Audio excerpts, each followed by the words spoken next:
But this building then was constructed in the 1920s, and the bridge company was here for into the 1950s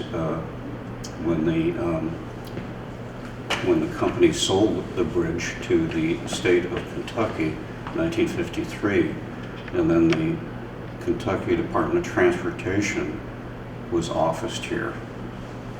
It looks like it's an original slot here where you'd open up and then deal with the heavy freight that was coming by here on the bridge. And we have to remember the bridge was sold to the state of Kentucky in 1953, but they continued to keep taking tolls on the bridge until 1963, when the Brent Spence Bridge was built and opened. And then at that time, a decision, of course, was made. Well, we can't take tolls anymore on this bridge, so they stopped taking them. But this looks like where then the freight could come by and stop here, and they could take the tolls up to that time, which is kind of an interesting thing to take note of. Earlier on, in the beginning, when the bridge opened, there were toll houses that were closer up to the entranceway to the bridge, and that's where you would have to stop and pay a toll to get across the bridge.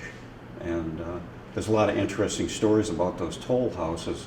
Also, that sometimes some vehicles or motorcycles would try to speed across the bridge and avoid paying a toll. And so some of the people working the toll house would have to keep a motorcycle themselves right outside the toll house, because they would chase after them to try to catch up with them. But this is the newer office location in the 20th century, so it's really kind of neat to see that, so you can see what people would have to deal with. And can you imagine all the vehicles that were coming across here?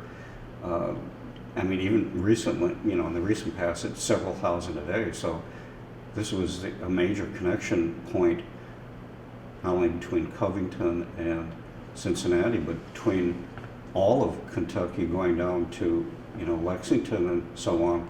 So, and vice versa. People, I know a lot of trucks, for example, from Kroger would be coming across the bridge over here. So really a heavily trafficked place right here. Right, this is a 24-hour job here, and when the bridge first opened, that was one of the first challenges. I think some people would think, well, we got the bridge built, and we're all done. But really, the work just began when you think about it, because you had to be, staff the toll houses here 24/7. I mean, around the clock, and be alert for people coming around. So it's really a job, keeping the thing staffed and operating around the clock, and especially with a lot of heavy traffic like that. It must have been, I would say, pretty hectic job being there. I think sometimes when you drive on some of the freeways in heavy urban areas, and you have to go by and you can just throw a coin or something into the box, and you see these long lineups, it'll kind of give you an idea of what it must have been like when they were taking tolls here. Well, again, you'd have to have the bridge staffed and always keeping up the maintenance of it, the cleaning of it. Originally, it did have wooden planks on the bed of the bridge. The wood that had been soaked in tar, they wore out and had to be replaced and maintained. They were replaced with the mesh bed that we have now when the state acquired the bridge, but before that it were these wooden planks. So there was a lot of just general maintenance, keeping the bridge in shape. When you think about it, opening up in 1867, there was a lot of attention that just had to be kept up to maintain it. Our area was a center for the construction of safes, And that one really went back to the 1850s, and a lot of the craftsmen who worked on safes were recently arrived immigrants who had studied machine tool trade in the old country, Germany, Ireland, and so on. And they brought a lot of this craftsmanship and these trades here, and they were skilled in that. That's why we became a center for the tool and die industry too. When you think about that. But I mean, it's well reflected when you look at the engineering that went into something like this. It's really an engineering work of art if you compare it to the bridge. This is a well-constructed thing. I mean, it's about a foot thick, and it indicates that it was made by a company, Hamilton, Ohio, New York. So it probably had a connection with a company in New York. I mean, this is really a well-constructed vault, and the door is, it's just a massive and very heavy construction that's involved here. I mean, I can't imagine anybody getting through here, and it makes me wonder, they must have been concerned about all the money they were taking in to build such a vault like this rather than merely having a safe.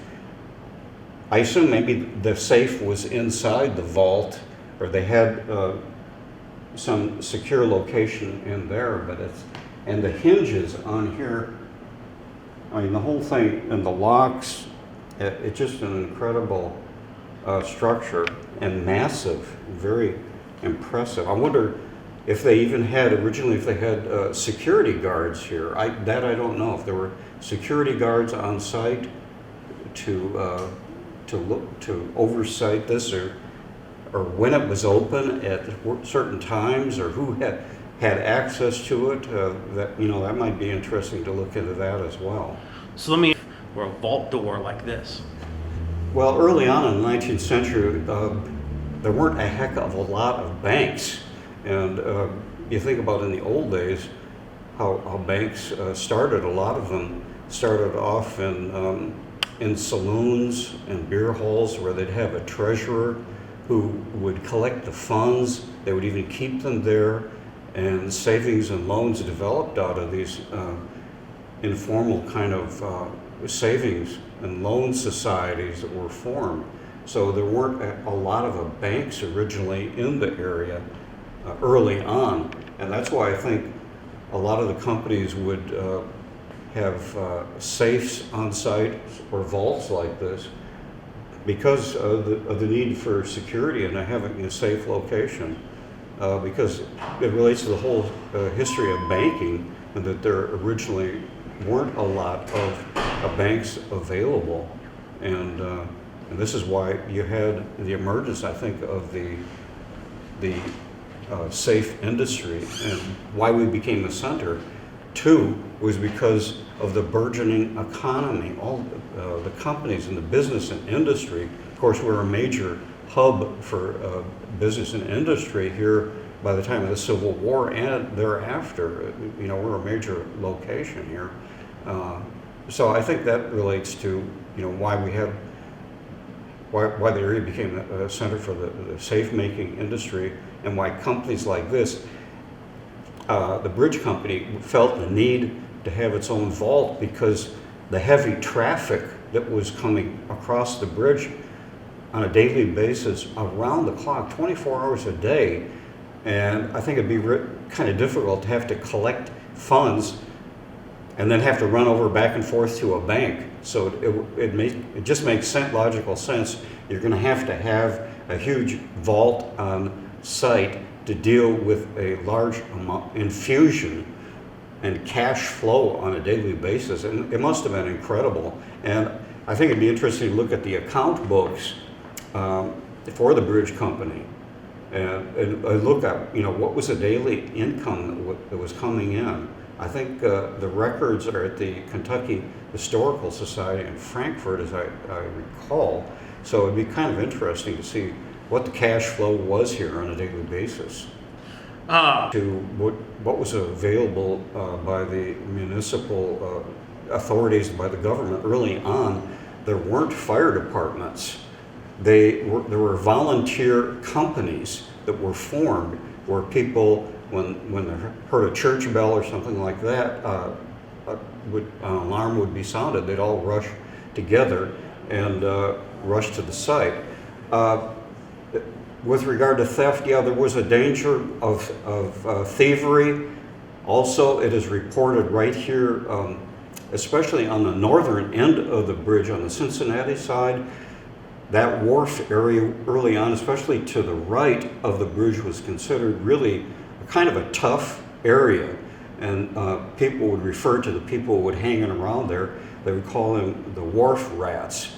And there were reports that people, especially late at night when they get off of the bridge on that side, people would get robbed. Also, there were reports one time there was a daylight robbery actually right on the bridge when there was a streetcar. Somebody tried to rob people on the bridge.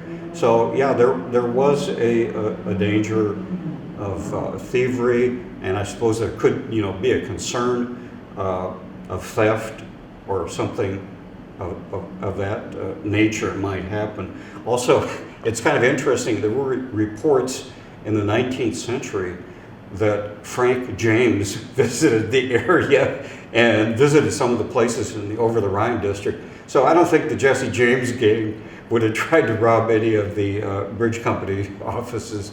But yeah, there was a crime factor that people had to be concerned with.